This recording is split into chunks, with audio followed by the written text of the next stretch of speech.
You rest your head onto a backpack and close your eyes. Perhaps a few hours passed, when suddenly suddenly aware of a shadow moving between the tree trunks. It turns as it sniffs the air. A wolfhound. Fight the beast, cast a spell, throw something at the creature, hide. Well, we'll probably get murdered if we hide, and it's the cowardly thing to do since we're a hero. Throwing something at the creature. Let's cast a spell. Let's see if we can.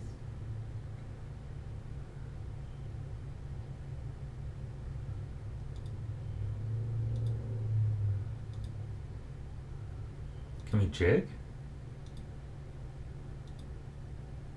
Cause lively dancing. Let's see if we can get the creature to complete the wolf to complete the spell and play the flute. You complete the spell and play the flute. Nothing seems to happen. The wolfhound charges you. Oh man, we actually have to, man up and fight. I mean, I was having so much fun casting spells. All right. Let's go on the defense. Fighting is, the other thing, like, there's not a very, like I said, not very physics based engine, so fighting is kind of arbitrary, and you're not, there's not a lot of control that you can exercise. It's just certain levels of attacking. They have to kind of base on just reading the text. You draw your sword, the beast roars now, so I'm guessing he's going to charge. Yeah, the wolfhound charges me, so we'll defend. 1 damage. The wolfhound creeps toward you, jaws dripping and fur shining wet. You raise your sword to defend yourself, fearing the monster will spring. It bounds forward. It's going to attack again. Well, as long as my attack beats his attack. Let's put it at 5.3. So if this is what he's going for, let's see if we can outdo him. Okay, we do 1 damage. The wolfhound drops back, it howls and whimpers. It's at 0. Let's go ahead and do a full attack. Only 1 damage? I guess it was in the defense. You put all your strength in the swing of your sword, hoping to finish the creature in a stroke, but the wolfhound turns tail. It's tensing, preparing to pounce. So we'll probably do a defend here. Ooh, ouch. Alright. So it deals 1 damage. The wolfhound charges your blood. You react on instinct, dodging around for a tree for cover. The wolfhound scrapes the ground as if digging its own grave. So maybe it's being weakened. Let's take a look here. Let's go ahead and give it a cut. 1 damage. You twist your blade around for a wild attack. The wolfhound runs quickly into the trees, but it has not gone for good. And a moment later, it creeps back into view. Let's go ahead and give it a little side swipe. 1 damage. So far, we're doing okay. You risk a lunge with the wolfhound races away. The wolfhound grows weaker. As the wolfhound grows weaker, it snarls, getting madder. Its hind legs tense, so it's about to pounce probably. So we'll go ahead and be on the defense. Still dealing 1 damage to us. We haven't been able to deal more than 1 damage to this thing. The wolfhound runs for your throat. You fling the sword up and knock the beast back. You are shaken but unharmed. It moans and howls. Probably a good time to attack. Good solid cut. 1 damage. You turn your blade about for a vicious blow. The wolfhound drops low and your blade misses. The wolfhound is crawling now. Its fur thick with dried blood. We'll go ahead and sideswipe it. Ooh, ouch. Miscalculated that. Setting your stance, you make a stab to skewer the wolfhound its gaping throat, but it barreled forward with all of hell's fury at its back, and you are knocked flying. Yeah, we are not doing well in this battle. Ouch.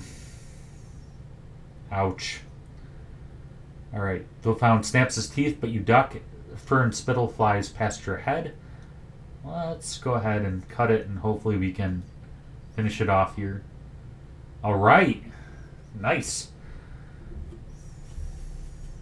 You twist your sword around for a vicious attack. The blow lands deep. The wolfhound weakly opens its jaws to bite. You plunge your blade between its teeth and all the way down to its heart. Wow, intense. The wolfhound howls, gurgling, blood-soaked sound, and then it dies. 6 stamina loss, shameful. Yeah, shameful. Yeah, I feel bad. But it's not very physics-based, so we had to kind of guess what to do. So we'll go ahead and continue. Yeah. Yeah, for all that the healing powers of the waterfall, we ended up, with less stamina than maybe if we slept outside. Then, once satisfied, you lay down and try to sleep. Jan flutters down and you resettles on your shoulder. As you sleep, strange, hunched-over figures shambles. Through your thoughts, speaking riddles and offering dread advice. His warning rings in your ears. Greet travelers who of luck bereft. So they're calling back to the gentleman from the bridge and the advice he gave us. The rest of the night passes silently. Alright, let's go ahead and look into our items. Magical items. Not seeing anything in particular that we can use. Yeah, let's go ahead and dig our... Ooh, bamba fruit. I don't know if we want to use it this early on. Let's go ahead and eat one of our rations. Alright. So we're a little bit closer to our health here. Let's go through and get back on the road again. Roads go ever, ever on. You rise early from your spot beneath the tree. As you gather your things, John leaps on and onto your shoulder. Ready to go, he chirps. As you pass the village, which is now quiet as a grave, you rejoin the path on the far side of Baranti. The sun sits on the horizon like a gleaming jewel.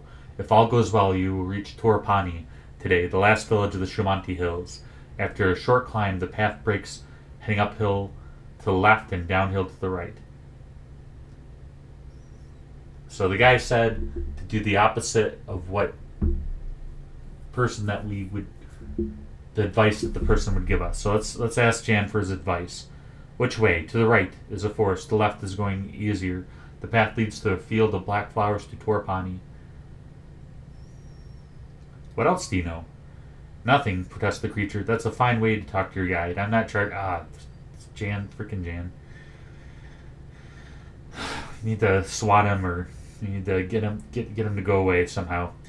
You'll get no more from this creature. With Torpani so close, it hardly matters which way you go, surely. So, the guy on the bridge said not to go the way that the character that would advise on the road that tells us to go, which is, I'm guessing, is Jan.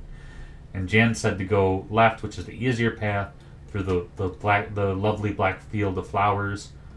So it seems like the easier path. Although technically, if we go right, it'd be the easier path to get to where we want to go. So, but the guy on the bridge could be tricking us, and he could, this could be the easy path, and he could want us to go right for some reason, and advise us to because he has through his witchcraft, he understood that the character that was advising us would advise us correctly. Although Jan is also a fairy, and fairy is a trickster, so it's confusing. All right, let's go right. I'm gonna try to assume the guy on the bridge meant well. We go right. Then be on your guard, Jan warns you. You climb a rise. The way is not too steep. Noon approaches, and you have crested the ridge, and are descending yet again. You are now at the highest point of the hills, where the trees are thin. The view west goes on forever, and sometimes you catch a glimpse of Kiara on the northern horizon. Let's go ahead and stop to eat. Get our stamina back to full. There's a village coming up, so we can replenish our supplies there. Taking a brief pause, you eat the old man's nourishing bamba fruit, and you feel better for it. Then you continue along the path. Jan is in a talkative mood. and fills the air around with his chatter about what he can see and how things smell and what he plans to do once he makes his fortune in Kier. You stop from the open hillside onto a patch of deep forest. Quite suddenly, Jan falls quiet and hisses in your ear. Stop! Stop now! Be quiet, Jan. Jan's annoying, but, I'm going to give him the benefit of the doubt. Why? Because, insists the creature in a tiny voice, because something is following us. You come to a dead stop. Jan is right. Something is moving through the trees behind you. A moment later, a point of steel has emerged from the darkness between the two trees and touches your neck. You've seen me, whispers a voice. I know it.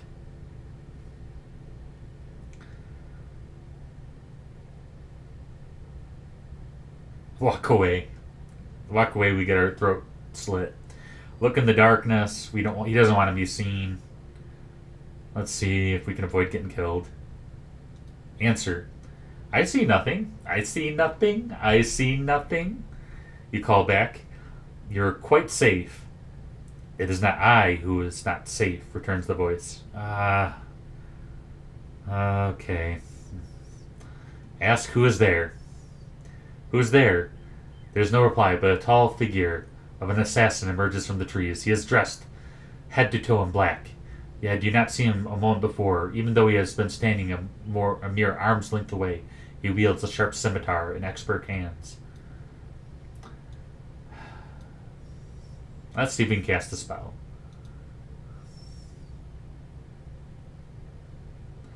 I have a feeling spells are not going to make a difference. Zap. That might do it, though. Let's create lightning. 3 stamina, but we have enough stamina. Let's give it a go. You cast spell, nothing results. I should probably tell you, Minimites are protected by aura. It is a curse sometimes. Like now, because you can't cast magic while I'm nearby. I knew it! I knew it, Jan, you bastard! And I'm not leaving while that assassin is here. You bring your sword up to bear. Frickin' Jan. Alright, so now we're at a disadvantage. Already, and now we're at a more disadvantage because we don't have that much stamina, but let's give it a go. I wonder...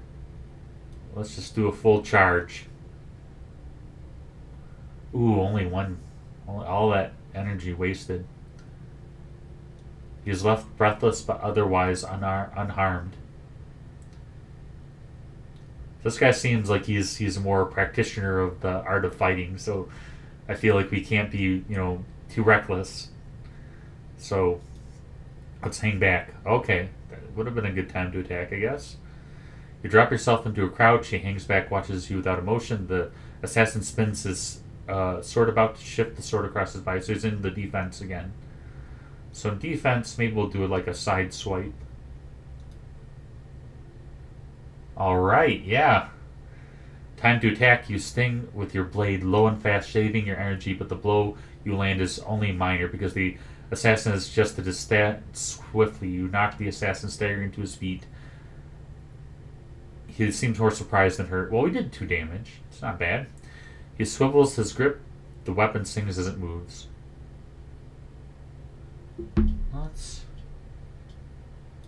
Let's cut. Yeah. You want this again? It's so arbitrary. How am I supposed to know? The trees watch as the battle unfolds relentlessly. You cut and thrust, keeping him pinned. You rush forward with a deep, heavy slash, but his own move is fast and careful, and he is able to parry. Blood drips from the assassin's tunic. He curses under his breath. Closing his eyes, the assassin murmurs a quick prayer and sets his stance. So, he's probably... Judging by the text, he's probably, enhanced his weaponry somehow, and is going in for a major attack, so I'm going to defend? Yeah. That probably was the good choice. You whip up your defenses. He powers forward, but it only tires him out. You are mostly unharmed. The assassin flicks his brain there, crouches as he moves.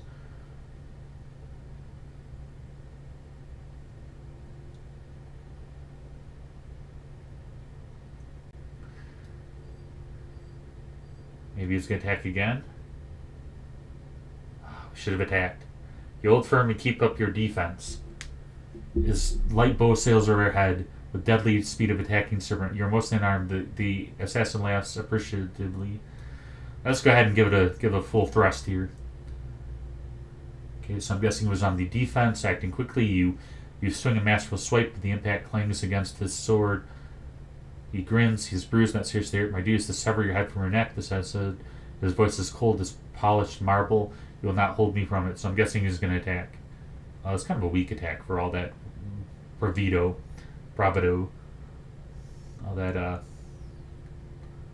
just severing of the neck and threatening of the decapitation and all. You ready yourself to block. He tries a deep slice, but you're all the way mostly unhurt. He nods to you wisely. Let's go ahead and do a full cut here. Down to 1. Leaping into action, you dive forward a deep, heavy blow. The blow jumps back off the hilt of his blade. He grimaces with effort. The assassin's breath coming in short gaps. He closes his eyes for a moment. He stays himself. He whispers mantra as he raises. I'm guessing he's going to do one lance gigantic lunge. We'll see.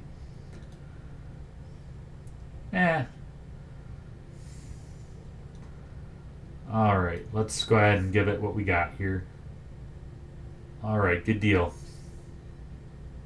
Feinting left, you sweep a masterful slash. He is off balance and moving slowly. The blade goes deep. He turns and tumbles, releasing his sword as he topples.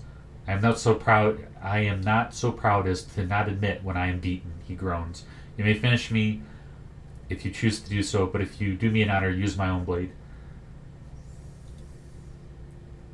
Well, he's supposedly this assassin that lives by the sacred code of honor, but I mean, like, I feel like he's kind of a pretty evil person because we didn't attack him. We thought we saw him, and he was wearing a mask, so if we saw him, what difference would it make anyway? And then we tried to talk our way out of it, and he was adamant. And yeah, I'm definitely gonna kill him. Like, there's no way I'm straining this guy. I'll just is not really an honorable person. With a single blow, you finish the assassin. He dies with his lips pursed in silent prayer. Whatever, not cursing you, but commanding his own soul to a better place. I'm not feeling guilty. That guy was a goofball. He was definitely not like a honorable assassin from some sacred order or something. You rifle through his body for a measly 3 gold pieces. Not bad. Then continue down the path, out of the woods, and onto the dusty hillside. Jan, for a brief while, frickin' Jan. That's why we got attacked the other night. We couldn't use our spell because frickin' Jan's got some aura on him. Jan, for a brief while, says nothing. Perhaps he is shocked, but the blissful silence doesn't last for long.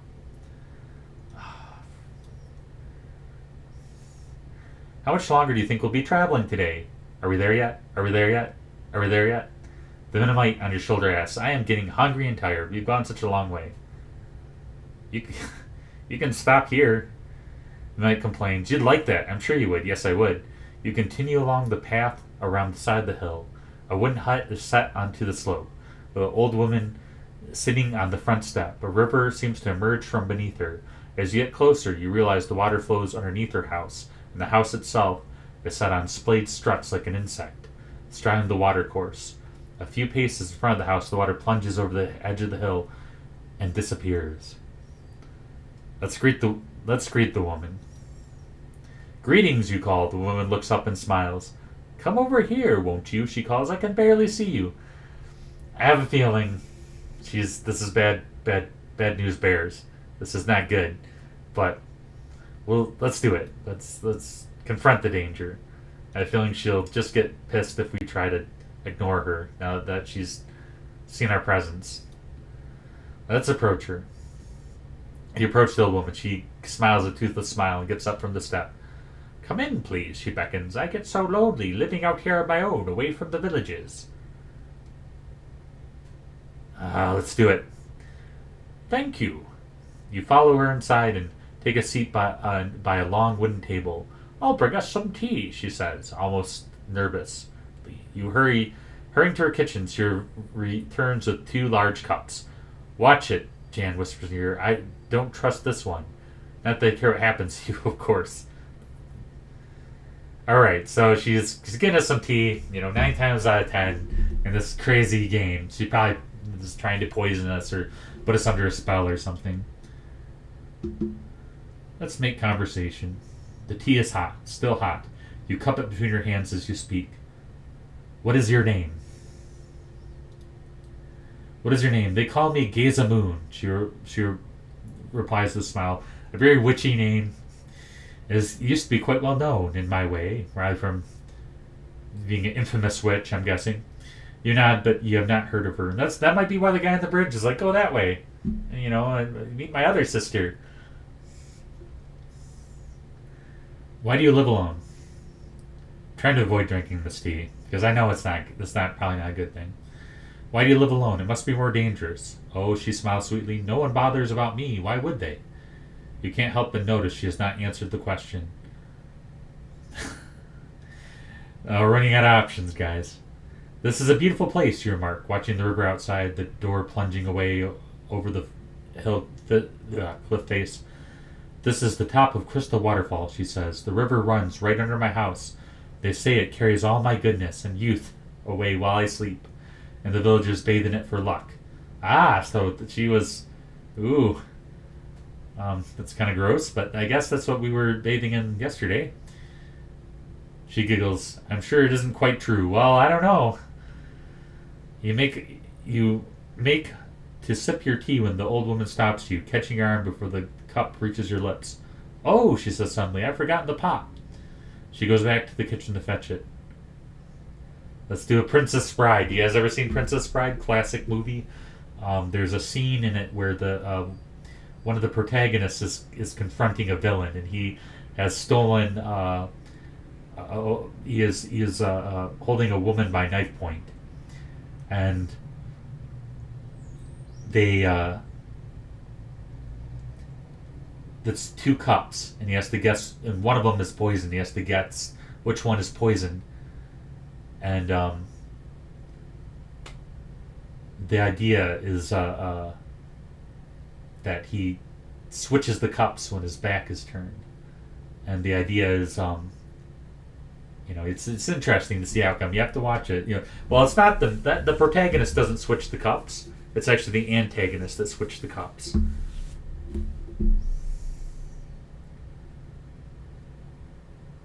All right.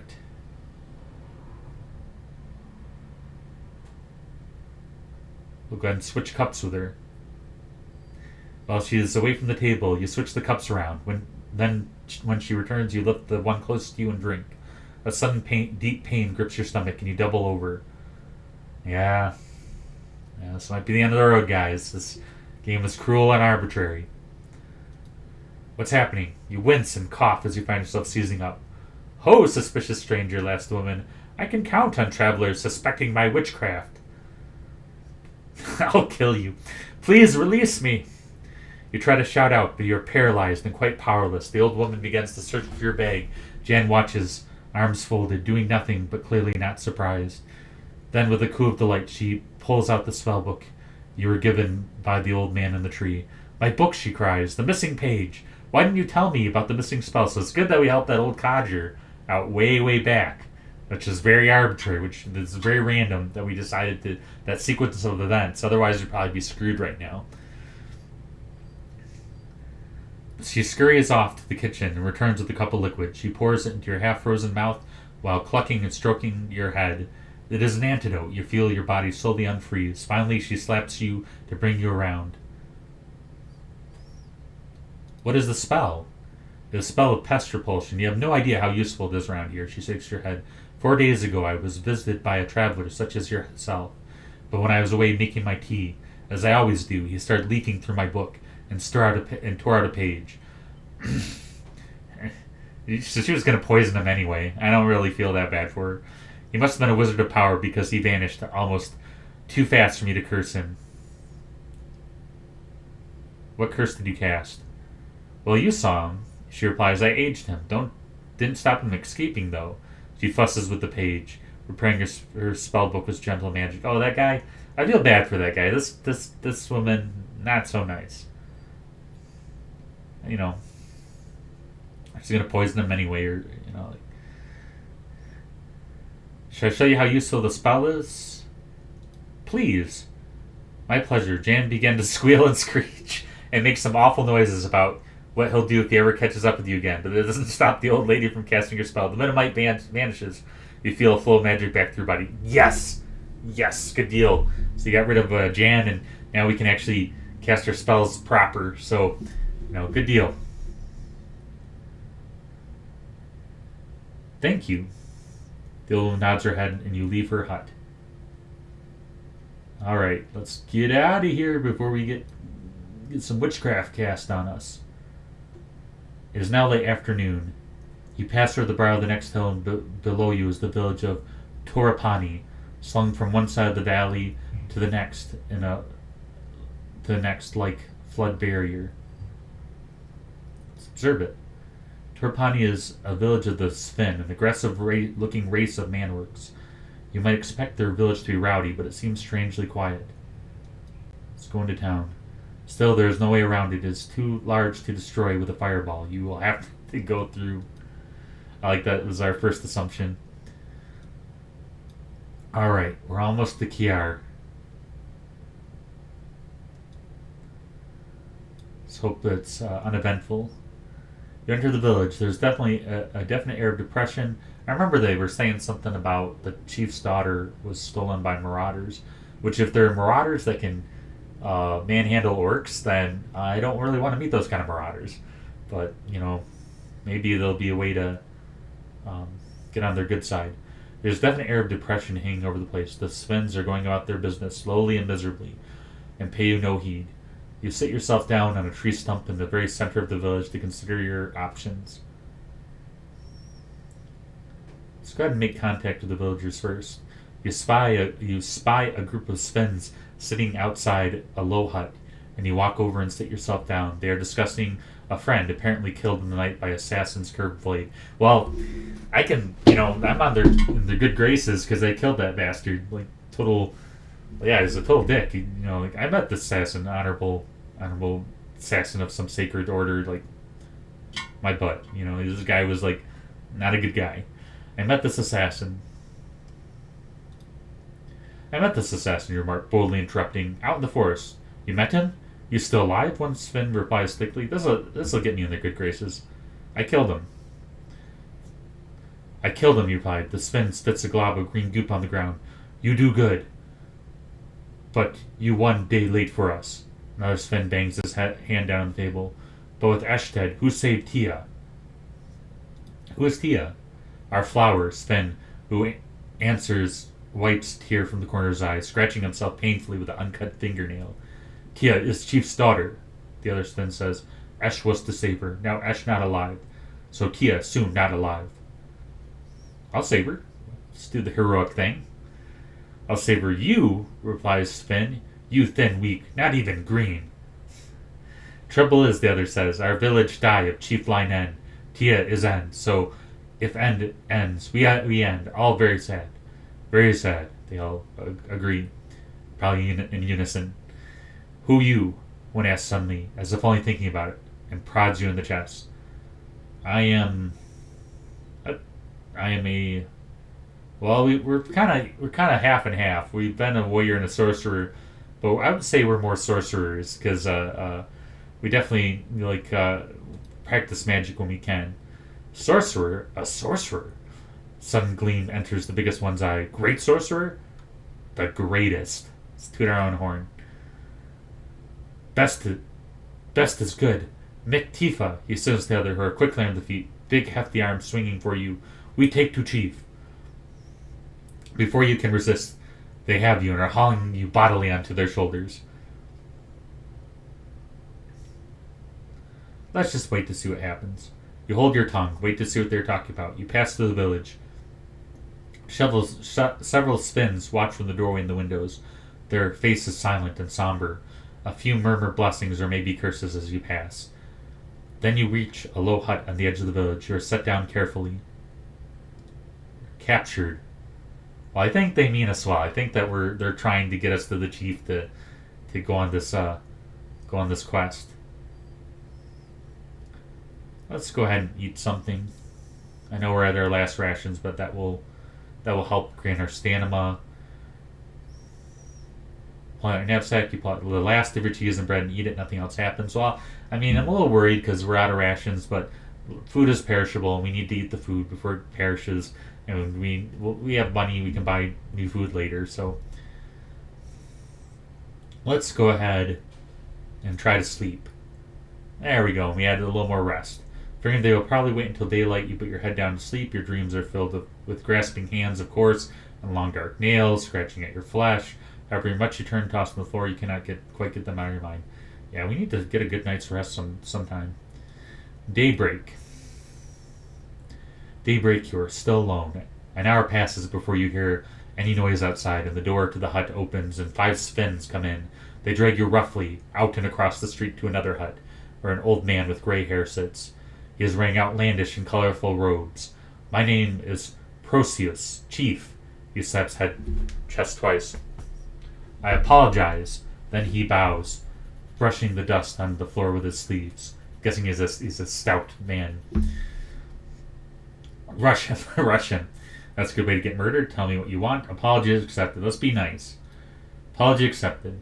Chief nods. He waves to a menial who brings in bread and milk. Let's eat it. Alright, our stamina's up a little bit, and maybe enough to take on a manticore. We'll see. Gratefully bolt down the meal. It does not seem to be poisoned, and it nourishes you. The bowl is removed, and the chief squats down in a pool of cloth. I have need of you and your strength. I will help if I can. The chief bows. I am grateful. My daughter, my child, she is taken. Offered to a terrible demon below. I will try, or die trying. Look at us. We got our little character art. We started out as squeamish cowards, and now we're standing up to challenges. So I'm pretty excited about this development in our character. The chief claps you on the shoulder with the clawed hand. He gestures to the other Svens, who, still taking no chances, grab you by the arms and haul you to your feet. All right, a crack in the ground. Hopefully they don't just toss us down there. You're led down a short pathway into the crack in the ground. One Sven has brought a rope and another basket. They're praying to lowering you down to the pit of the earth itself. Let's take the adventure. You wait until they are ready. Then step into the basket. The chief nods to you with respect. Watch the darkness, he declares, as he starts to lower you down. You hit the floor with a thud and peer into the darkness. Your eyes can make out nothing, but a slight breeze suggests the endless space in all directions. You are blind, helpless, trapped. Then something clatters to your feet. One of the Svens shouts something down to you. Feel around on the ground. You crouch down and feel around your feet. Your hand closes on the base of something. You pick it up. There's a dry wood torch. Ah, good deal. Something else falls above and strikes you on the head. A tinderbox. The voice calls. Feel around for the tinderbox. Rubbing the bruise on your head, you feel around and find the tinderbox. Light the torch. You strike a light and the torch blazes into flame. Alright, and I'm not going to curse them because orcs are not purposely ignorant. I think they're, just can be a little, not very thoughtful, a little clumsy, a little klutzy, I guess. Alright, let's go below. You can see right now you're in a large cavern, wide and deep. At the end, far into passageways disappear to the left and the right. Though in an even rockfall, the far end of the tavern, you hear a murmur. And at that, I think we're going to end it for today. At least for the moment, anyway. I'm very intrigued to see what happens. So next time we pick up, we'll be fighting a manticore. So this will be our true test of heroicness. Anyway, I hope you're enjoying the series, and if you do enjoy it, please comment and like my video, and let me know if there's anything that you'd like to see in future videos. Or it's good to having you along for the journey. I'll see you soon.